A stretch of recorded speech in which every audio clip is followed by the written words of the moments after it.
It's like Barney said, caring is sharing. Join in. It can be fun. I don't want Sign language. No. Orgy.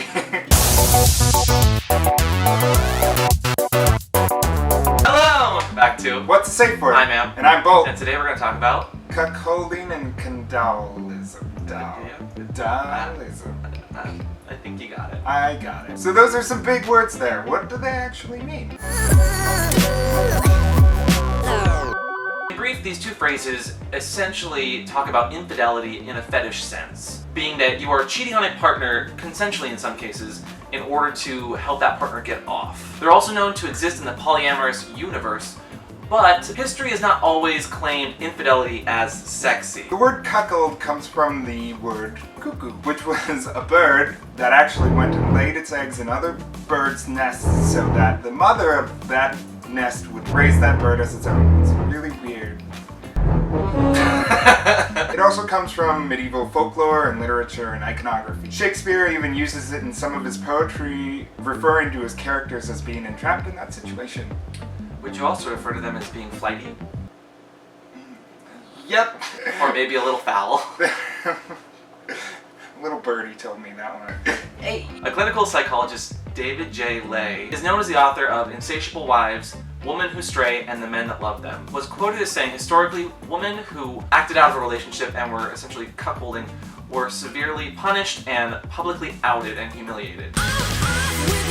And it's only within the last couple decades that it's been catapulted into the public consensus as women are becoming more sexually liberated and men are seeking out those women who want to be in that sort of relationship. And it's with that sexual liberation that the internet has helped those who are seeking that sort of relationship to act out their fantasies and kind of go for it because communication is so easy to do over borders of states and countries. With that brief history in mind, in fetish culture it's actually more like a turn-on for someone to cuckold their partner. In some instances there will be a husband and there will be a wife, and the husband says, hey, you're really hot, I'm gonna hot wife you out, and he sends that hot wife out to some other dom who's like this guy over here. Or girl, and they have like hot sex, and this partner over here is like, oh yeah, that's really nice. I love when I have a hot wife who's having hot sex with other people. And then she comes back and in some cases will rub it in his face, the original husband or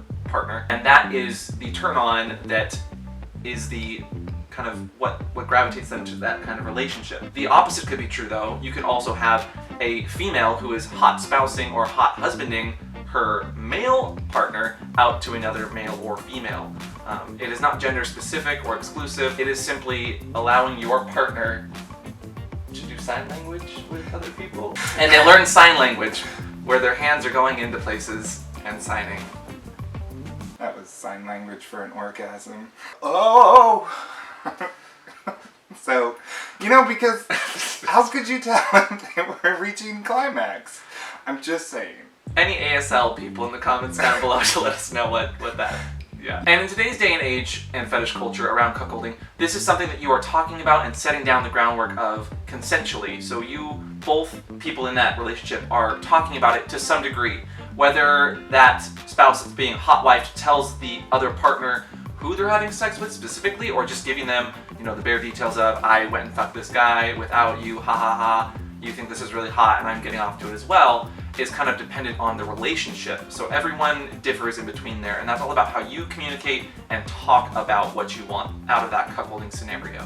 The psychology behind hot spousing is very masochistic in nature, and it's where someone can really derive pleasure from being humiliated, either publicly or privately, and this is kind of where candadulism comes into play. Because candadulism is the sexual practice or fantasy of one partner exposing another partner in a voyeuristic or exhibitionistic sort of way, whether it's images, pictures, or maybe even just writing about it. Salvador Dali was actually known to practice candadulism, painting his hot wife Gala into pictures and selling them in museums and showing them off to other men, because he wanted to show off his hot wife. So, you now know that this fetish exists. Yeah, I do. You might want to practice it. I want to. You might be practicing it right now. I'm gonna text my boyfriend. But how do you practice it safely, ethically, and consensually? Consent! Consent, consent, consent, consent, consent, consent. Well, that makes consent. This is an activity that stems off of a two-person partnership usually and involves like another party or maybe multiple parties, lots of parties outside of the relationship, and it's really important to communicate and be consensual in this activity. Setting up those boundaries is what makes it play. And what makes it work. Not everyone's going to be the same in cuckolding or candolism, so you want to at least make sure that the people that are outside of your intermediate relationship know that something of that nature is going on, that way that they can be a consenting party. I mean, maybe they just want to have sex with your really hot wife or husband, and that's totally fine, so long as they know that it's not going to be anything too serious, or if they're being a third or a fourth, that they know where they stand on that hierarchy. So let's say that you're beginning and you are getting into this fetish because you and your partner might kind of be interested in it. You don't even have to physically go out and cuckold or be the cuck in a relationship. You can, sexy talk or role play within your own relationship and pretend to be other people, or maybe you're texting your partner about how hot it was when you imagined fucking, Chris Evans. Along those same lines, you don't actually even have to be in a relationship to enjoy cuckolding. There's this great podcast called Love and Radio, and I'll link it in the comments below, about this female dom who has her clients send in photos of them in embarrassing situations like sucking a dildo or tied up naked. And she has them send in these photos alongside an email of their spouse or their boss or someone who they'd be really embarrassed about having these pictures released to. And she can make him do whatever she wants. A consensual sort of blackmail in that way. Yeah. Which doesn't require a partner at all. Yeah.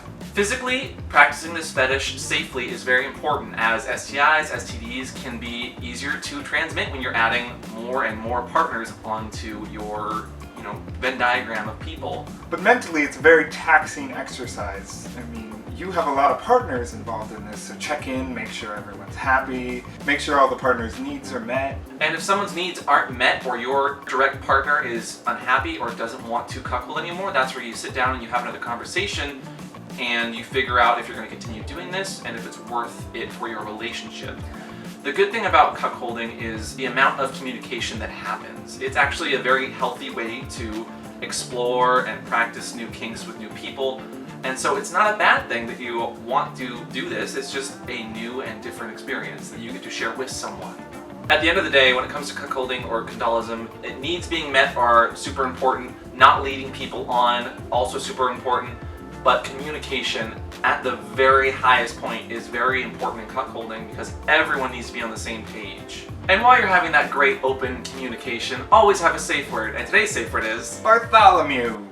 Because that bitch is totally into cuckolding. I mean, he was friends with, what's his face? Shakespeare? He was definitely one of Shakespeare's friends, and that one painter guy. Salvador Dali. Yep, he was definitely friends with Shakespeare and Salvador Dali, and probably even that PhD, David J. Lay. Him. And apparently he's also friends with John and from Atlanta, Georgia. Thanks, John. How dare you? So leave a sign language orgy down below with a like button. In the comment section below, leave your most favorite sign language sign. We want to know. Don't forget to subscribe to What's a Safe Word. We'll see you next week. Bye! Wait, what's sign language for bye? Is it just... I don't know. I mean, this is applause. This must be goodbye. The clock. It's just like in Legend of Zelda when you hit the chicken. The cuckoo. And a bunch of them come out of nowhere. Go. It's essentially a metaphor for cuckolding. Because you kept banging the chicken, and then Link is actually being the cuck in that scenario. You shouldn't have done that. Yeah, well, and he was not being consensual. Nope. He wasn't like involving everyone, and so the cuckoo was like, "Fuck you, bitch," and then all of the wives were like, well, no, he was more like, "What you got?" Yeah, well, yeah, because he doesn't speak. No, he doesn't. And that's yeah. He doesn't have a American Sign Language either. No. He didn't know it. Like this. Full circle. Moral of the story: if you're going to be actively involved in cuckolding, have a Legend of Zelda shirt, which you actually have on right now. It's really funny, and no sign language. Is this full circle if we're putting this at the beginning? Yes, the donations.